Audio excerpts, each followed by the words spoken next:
রহিম kitchen রুমে দাঁড়িয়ে বিরিয়ানির প্যাকেট খুলে সেখান থেকে অর্ধেক বিরিয়ানি নিয়ে একটা পলিথিনের ভিতরে ভরে তারপর সেই পলিথিনটা সরিয়ে রাখে। ম্যাডাম, বিরিয়ানি এইটুকুই ছিল। চুপ করো, তুমি মিথ্যা বলছো। বিরিয়ানির দোকান থেকে কখনোই এত কম বিরিয়ানি দেয় না। তারা হয়তো বিরিয়ানি ঠিক দিয়েছে, হয়তো তুমি খেয়ে ফেলেছো বাকিটা।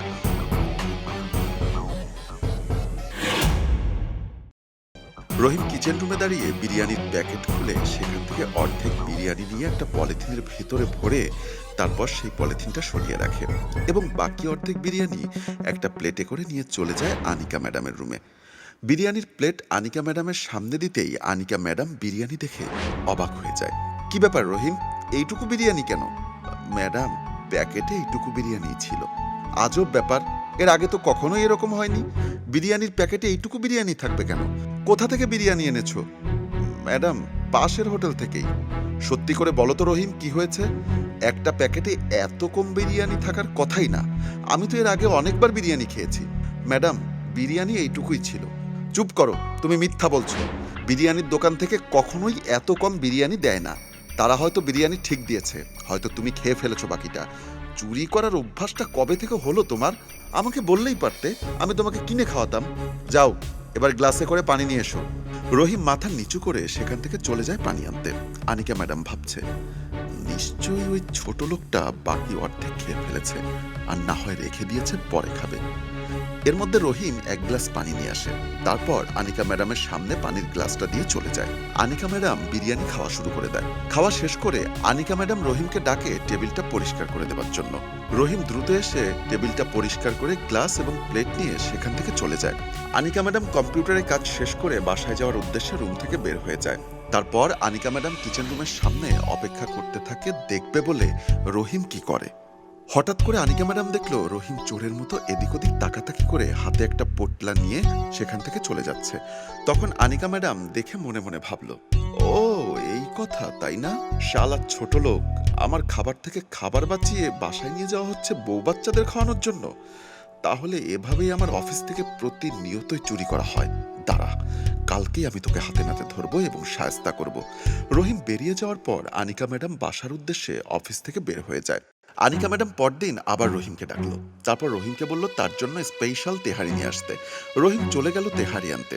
আনিকা ম্যাডাম কম্পিউটারের প্রজেক্টের কাজ শেষ করে খেয়াল করছে কখন রহিম খাবার নিয়ে আসবে।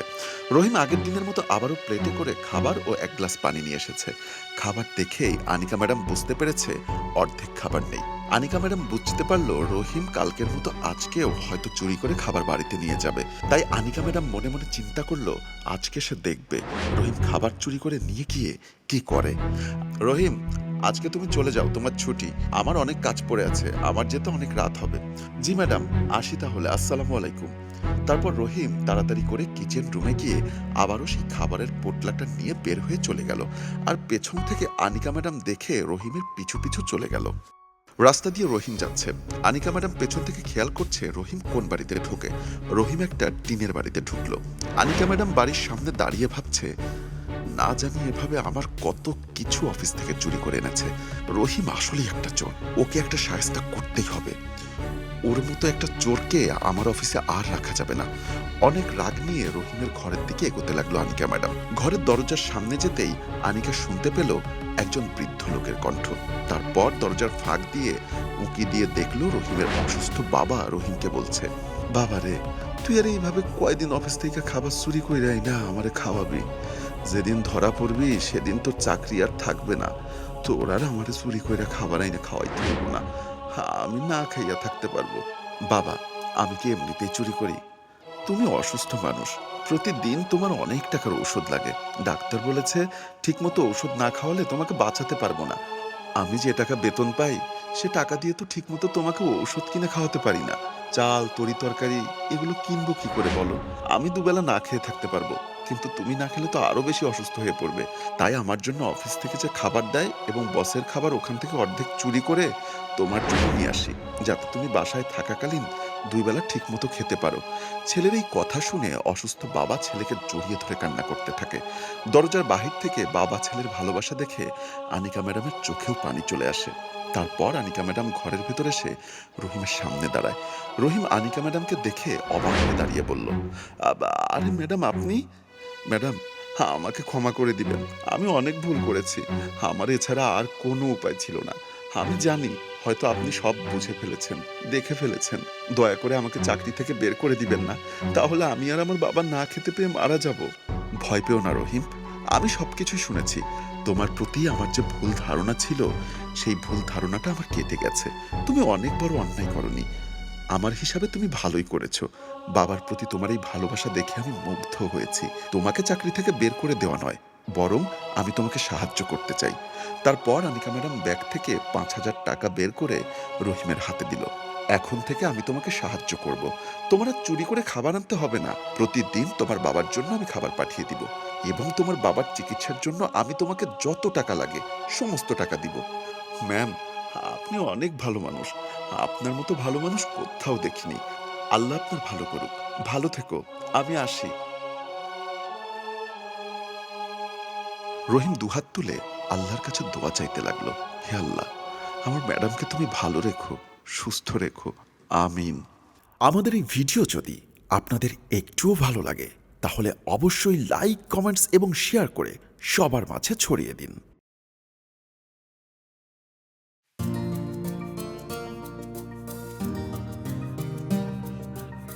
কি গো খালা, তোমার ছাগলটা তো খুব সুন্দর, বিক্রি করবা নাকি? হ মা, বিক্রি করার লেগেই তো এনে বইছি। আমি তো মহিলা মানুষ, হাটে বাজারে তো যাইতে পারব না। তাই ভাবছি এনে বয়ে যদি বিক্রি করতে পারি তাহলে আমার অনেক উপকার হইব। তা তোমার ছাগল কয় টাকা বিক্রি করবা? দেখো মা, আমি তো কোনো সময় ছাগল টাগল বিক্রি করি নাই। অনেক বিপদে পড়ে এই ছাগলটা বিক্রি করতে আইছি। তবে ১০-১২ হাজার টাকা হইলে আমি ছাগলটা বিক্রি করে ফেলাম। ঠিক আছে খালা, ১০-১২ হাজার টাকা না, আমি তোমার ১৫,০০০ টাকা দিতেছি। তুমি তোমার ছাগলটা আমারে দিয়ে দাও। তাই নাকি মা? তাহলে তো আমার খুব উপকার হইব, খুবই ভালো হয়। আরে না খালা, 15,000 টাকা না, এই ছাগলের দাম আরো বেশি হইব। এই ছাগল আমার পছন্দ হয়েছে, আমি আপনাদের আরো 2,000 টাকা বাড়িয়ে দেব। এই 17,000 টাকা এই ছাগল। এই ছাগল আমার পছন্দ হইছে, আর আমি প্রথমে দেখছি আর প্রথমে দাম করছি। ছাগল যদি নিতে হয় না তাহলে আমিই নিব। খালা, আমি 15,000 না, আমি 20,000 টাকা দিব আপনারে, কিন্তু আপনার ছাগল আমারে দেন। কি কইতেছো? তোমরা এই ছাগলের দাম 20,000 টাকা দিবা? খালা, এই ছাগল আপনি আমারে দিবেন। এই ছাগল আমার পছন্দ হয়েছে। ছাগল কিনতে এসেছি। খালা, এই ছাগল কিন্তু আমি আপনার 25,000 টাকা দিই। আচ্ছা, তোর টাকার অনেক দামাক হইছে না? হ্যাঁ, আর তুই আমার টাকার গরম দেখাইতেছস? খালা, 25,000 না, আমি আপনার নগদ 30,000 টাকা দিব। আমি এখনই দিতেছি, খারাপ টাকাগুলা গয়না দিতেছি। আরে আরে খালা, এই ছাগল আমার পছন্দ হয়েছে, আমি আপনার ছাগল নিব। 30,000 টাকা, আমি আপনারে 35,000 টাকা দিব খালা এই ছাগলের। আরে রাখ তোর টাকার গরম। তোর কত টাকার মালিক হইছিস তুই? হ্যাঁ, তুই আমারে চিনস? হ্যাঁ, আমি হইছি চৌধুরী বংশের মাইয়া। আমার থেকে বেশি টাকা দিয়ে তুই কেমনে ছাগল নেস এটাও আমি দেখে নিব। খালা, আমি আপনার 40,000 টাকা দিব। আপনি দাঁড়ান। খালা, আপনার এই ছাগল আমি নিব। 50,000 টাকা দিতেছি আপনাকে আমি। এই, তুই ছাগল আমার হাতে দে। 50,000 টাকাই দিছি। খালা, আমি তোমার আরো 10,000 টাকা বাড়ায় দিব, কিন্তু এই ছাগল আমার। আরে আজব ব্যাপার খালা, আমি তোমার একদম 70,000 টাকা দিব। এই ছাগল কিন্তু অরে দিতে পারবা না। খালা, আমি 75,000 টাকা দিব। আরে ধর তোর 75,000। খালা, আমি কিন্তু 80,000 টাকা দিব। খালা, আমি তোমার 85,000 টাকা দিব। খালা, আমি 90,000 টাকা দিব এই ছাগলের লেগিয়া। খালা, আমি তোমার 95,000 টাকা দিব। খালা, তোমার ছাগল একদম 1,00,000 টাকা দিয়ে আমি নিব। তোর টাকার খুব গরম হয়েছে না? নে, তুই 10,000 টাকার ছাগল 1,00,000 টাকা দিয়ে নে, আর তোর আমি দেখে নিব। আরে যা যা। খালা, এই নাও তোমার 1,00,000 টাকা। এখানে পুরো 1,00,000 টাকা আছে। তোমার ছাগল কিনে নিলাম কিন্তু 1,00,000 টাকা দিয়ে। আচ্ছা থাকো খালা। হ্যাঁ, কি হলো খালা, তোমার মন খারাপ কেন? তোমার ছাগল 1,00,000 টাকা দিয়ে বিক্রি করছো, তোমার তো খুশি হওয়ার কথা। মুখ কালা করে রইছো কেন? বাবারে, আমার একটা পাগলা পোলা আছে, ওই এই ছাগলটারে লাইলা পাইলা বড় করছে। অনেক সময় অনেক কান্দাকাটি করছে। এখন তো ছাগলটা বিক্রি করে দেবো না, ওর সামাল দিবার পর মানে কাটবো। ও আচ্ছা, এই কথা। তা তোমার বাড়ি কোনটা খালা? ওই যে টিনের ঘরটা দেখা যাইতেছে না, ওই খলিল চেয়ারম্যানের বাড়ির সামনে, ওই রে আমার বাড়ি। ও আচ্ছা, খলিল চেয়ারম্যানের বাড়ি তো আমি চিনি। ছাগলের জন্য মন খারাপ লাগতেছে? আচ্ছা একটা কাম করো, এই ছাগলটা তুমি রাখো, টাকাটাও রাখো। ছাগলটা আপাতত আমার লাগতেছে না, এই সামনের বছর কোরবানির আগেই ছাগলটা আমার পাইলে হইব। আর শোনো আরেকটা কথা, এই ছাগলের যে বাচ্চাগুলি হইব ওই বাচ্চাগুলি তুমি রেখে দিও। ঠিক আছে খালা, তাহলে আমি আসি, ভালো থাকবেন। আচ্ছা ঠিক আছে, আল্লাহ তোমার ভালো করবো, আমার অনেক উপকার হইলো। কি রে, এই লোকটা কি পাগল হয়ে গেল নাকি? 1 লক্ষ টাকা দিয়ে ছাগল কিনলো, সেই ছাগল আবার এই মহিলাকে দিয়ে যাচ্ছে, আবার বলছে বাচ্চা হলে পরে 1 বছর পরে এসে ছাগল নিয়ে যাবে। এটা তো মনে হয় কোনো সাধারণ বিষয় না, নিশ্চয়ই এর মধ্যে কোনো রহস্য আছে, বিষয়টা দেখতে হবে।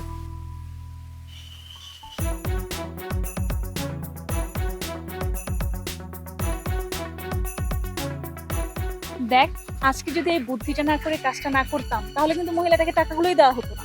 ঠিক বলছিস, আর আমরা যদি বুদ্ধি করে না দিতাম মহিলা কিন্তু টাকাটা সহজে নিতও না। একদম। আর অনেকদিন পরে একটা কাজ করে খুবই শান্তি লাগছে। সেম আমার। আসসালামু আলাইকুম ভাইয়া। ওয়ালাইকুম সালাম। ভাইয়া, কিছু যদি মনে না করেন একটা কথা জিজ্ঞেস করতে পারি? হ্যাঁ শিওর, বলুন। আসলে ভাইয়া, আপনারা ওই মহিলার সঙ্গে যেটা করেছেন সেটা আমি দূর থেকে সবকিছুই দেখেছি এবং আমি অনেক বেশি অবাক হয়েছি। আসলে ঘটনাটা কি আমাকে একটু বলবেন? সেই রহস্য আপনাকে কেন বলবো? আসলে ভাইয়া বলুন না, আমার খুব জানার ইচ্ছা। ও, শুনবেন তাহলে। সেদিন কিন্তু এটা মোটামুটি আমার ভালোই হয়েছে। মা, তুমি এই ছাগল নিয়ে যাও না, আমি কত কষ্ট করে লালন পালন করছি কও, আমি নিজে না খেয়ে গাছ কেটে হলে খাওয়াইছি, তুমি এটা নিও না মা, আমার অনেক কষ্ট, আমি অনেক ভালোবাসি ওরে, তুমি নিও না।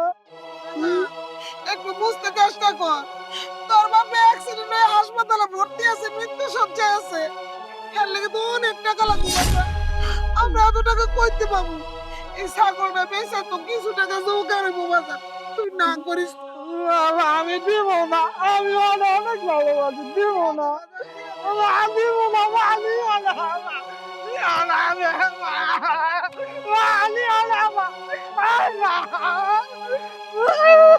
আমি থাকবো কেন? তুমি কিন্তু কাজটা ঠিক করলা না।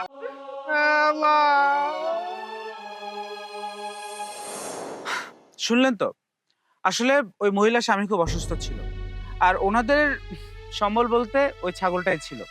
আর মহিলার একজন প্রতিবন্ধী সন্তান ছিল, যে ছেলেটা ওই ছাগলটাকে অনেক বেশি ভালোবাসত। আমরা দেখেছি মহিলা যখন ছাগলটাকে বিক্রি করতে চেয়েছিল তখন ওনার সন্তান কোনোভাবে ছাগলটা বিক্রি করতে দিচ্ছিল না। তাই আমরা দুই বন্ধু প্ল্যানটা করেছিলাম যে ছাগলটা ওনার থাক আর ওনাকে আমরা টাকা দিয়ে সাহায্য করব। ভাইয়া, নিঃসন্দেহে আপনারা অনেক ভালো মানুষ, আপনাদের মতো মানুষ আছে বলেই আজকে আমাদের এই সমাজে গরিব মানুষেরা বেঁচে আছে। আপনাদের মন মানসিকতা অনেক ভালো, আল্লাহ তাআলা আপনাদের মঙ্গল করুন এই কামনাই করি। আপনাদের মতো মানুষ যেন বাংলার প্রতিটা ঘরে ঘরে জন্ম নেয়। আপনাদের কার্যকলাপ দেখে সত্যি আমি মুগ্ধ হয়েছি। আমিও আজ থেকে পদক্ষেপ নিলাম, এরকম বিপদ আপদ রাস্তাঘাটে দেখলে আমার সাধ্য অনুযায়ী যতটুকু করার সামর্থ্য থাকে আমি করব। ঠিক আছে, ভালো থাকবেন। ধন্যবাদ আপনাকে, ভালো থাকবেন। আল্লাহ হাফেজ। আমি অন্ধ কপাল মন্দ, 2টা টাকা দিয়া যান, আখিরাতে নাজাত পাইবেন ও গো মুসলমান। আমি অন্ধ কপাল মন্দ, আখিরাতে নাজাত পাইবেন ও গো মুমিন মুসলমান। আমি অন্ধ। মা, পেটে তো অনেক ক্ষুধা, বেলা অনেক হয়ে গেছে, আশেপাশে দেখ না মা, কোনো দোকান টোকান খোলা আছে নাকি? আমার জন্য কিছু খাওয়ান টাউন লই আয়, কিছু খাইয়া লই। খিদা লাগছে আব্বা। হরে মা। আচ্ছা তুমি এক কাম করো, এই জায়গা বহো, আমি দেখি কোথাও কোনো কিছু পাওয়া যায় কিনা। ওই তো ওই জায়গায় একটা দোকান আছে আব্বা। হ্যাঁ, তুমি এক কাম করো, হ্যাঁ। এই জায়গা বহাই দিয়ে যাই তোমারে, হ্যাঁ। আমি এই দোকান থেকে কিছু নিয়ে আহি তোমার লেগে। আচ্ছা। এদিকে আও। এনে বহ। দেই তোমার গামছাটা দাও, বিছাই দিয়া যাই, বের কর। 2-4 পয়সা পাইতেও পারো।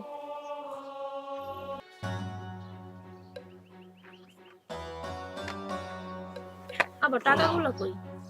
এই যে ঝোলার মধ্যে আছে।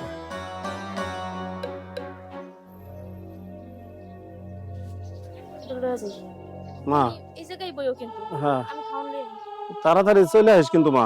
আচ্ছা মহা। আমি অন্ধ কপাল মন্দ দুইটা টাকা দিয়া যান আখিরাতে নাজাত পাইবে গো মুমিন মুসলমান। আমি অন্ধ কপাল মন্দ দুইটা টাকা দিয়া যান আখিরাতে নাজাত পাইবে গো মুমিন মুসলমান। আমি অন্ধ কপাল বন্ধ দুইটা টাকা দিয়া যান। চাচা আজকে রোজগার পাতি কেমন? না রে বাজান, আজকাল মানুষে তেমন একটা ভিক্ষা দেয় না, দিনকাল খারাপ হয়ে গেছে। আপনি কি আসলেই অন্ধ নাকি রোজগার পাতির জন্য অন্ধের ভান ধরিছে না? সি সি সি, তবা তবা, এসব কি কো বাজান? আমি অনেকদিন আগে একটা অ্যাক্সিডেন্ট করছিলাম। অ্যাক্সিডেন্টে আমার দুইটা চোখই অন্ধ হয়ে গেছে। আমি এখন কোনো রকমে এই ভিক্ষা করে দিনকাল চালাইতেছি। বুঝেছি চাচা, আপনি তো তাহলে সত্যিই অন্ধ। তাহলে নেন, আমি আপনার 10 টাকা দিই। এই তো চাচা। তোমার মনের আশা আল্লাহ পূরণ করুক বাবা। তুমি অনেক দিন বেঁচে থাকো, তুমি দীর্ঘজীবী হও। চাচা খালি দোয়া করলে কি হবে? খালি দোয়া করলে হবে না চাচা, কিছু নিলে কিছু দিতে হয়। বাজান, তোমার কথাটা তো আমি বুঝলাম না। আমি হলাম ফকির মানুষ, তোমার দোয়া ছাড়া আমি কি দেবো? চাচা নেন।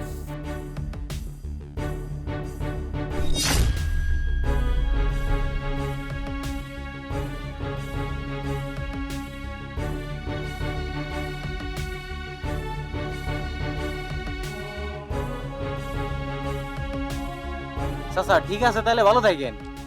আচ্ছা বাবা। যা সালা 2-3 দিন বেশ ভালোই কেটে যাবো।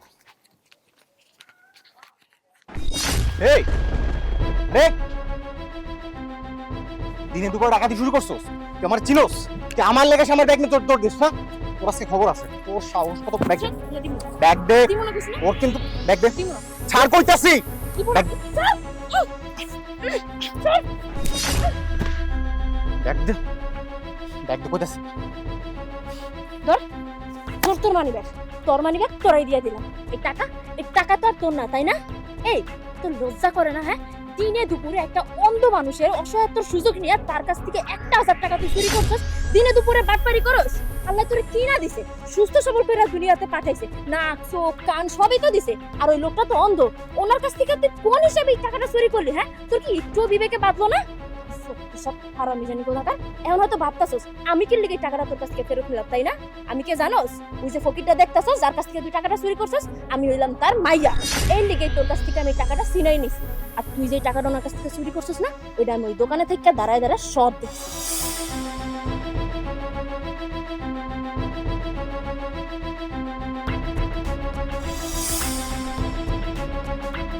চল আমার সাথে। আয় আয় কইতাছ, আয় আয় আর কইতাছি। হ্যাঁ আব্বা, এই দাও কারে লইছি, একটা বাটপারে লইছি তোমার সামনে। বাটপার? বাটপার। এই বাটপারে কি করছে জানো? তোমারে 10 টাকা দিয়া তোমার কাছ থেকে 1000 টাকা চুরি করে নিয়ে ভাগান দিছিল। তারপরে আমি ধইরা নিয়ে আইছি। এখন কও এই বাটপারে কি শাস্তি দেওয়া উচিত? পুলিশে দিব না কেডা রে? না রে মা, ওরে পুলিশে দেন লাগবো না। ও হয়তো বুঝবার পারে নাই এই টাকাটা চুরি করছে। ও যদি আমাদের কষ্টটা বুঝবার পারতো, তাহলে হয়তো এই টাকাটা চুরি করতো না।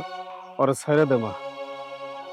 ওর যদি মনুষ্যত্ববোধ থাকে, বিবেক বোধ থাকে, ও ঠিকই একদিন ওর ভুল বুঝতে পারবো। না আব্বা, তুমি এগুলা কি কও? ওর শাস্তি হওয়া দরকার। ও কেমনে পারলো একটা জুয়ান বেড়া হইয়া এরকম অসহায় তোমার মতো একটা অন্ধ মানুষের কাছ থেকে টাকা চুরি করতে? দেখো, আমি আমার ভুল বুঝতে পারছি, কিন্তু আমার আসলে শাস্তি হওয়া উচিত। আমার শাস্তি দেন, কিন্তু সেটা পুলিশের হাতে না, সেটা তোমার হাতে। আমার হাতে মানে? চাচা, ভুল যেহেতু করছি, হয়তো এটাই আল্লাহ আমার কপালে লিখে রাখছিল। তাই চাচা, আমি আমার ভুল বুঝতে পারছি। চাচা, আমি ভালো হইবার চাই। চাচা, আমি আর এগুলো করতে চাই না চাচা। তাই চাচা, আমার একটা উপকার করেন চাচা। ঠিক আছে, কও বাজান, কি করতে হইব? চাচা আমি একদম সত্যি কইতেছি, চাচা আমি ভালো হয়ে যাব। চাচা আমি আপনার মায়েরে বিয়ে করবার চাই, তারে আমার মন থেকেই ভালো লাগছে।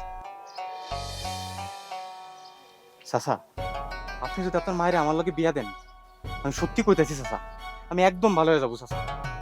আমি এই এই এই কাজগুলো সব ছেড়ে দেবো, আমি মাথার গাম পায়ে ফেলে কষ্ট করে রোজগার করব, তবু আপনাদের ভিক্ষা করতে দিব না। আপনার মায়ের দায়িত্ব আমি নিব চাচা। চাচা একবার বিশ্বাস করে চাচা আপনার মায়ের হাতটা আমার হাতে দেন চাচা। আমি আর এগুলো করুম না চাচা, আপনার মায়ে আমার চোখ খুলে দিছে। তোর তো ভালো একটা জায়গায় বিয়ে দেওয়ার দরকার। পোলাটা যখন এত করে কইতাছে তোরে দেখে রাখবো, কামাই রোজগার করব, সৎ পথে চলবো, আমারও আর ভিক্ষা করতে দিব না। আর এটাই তোর নসিবে লেখা ছিল মা।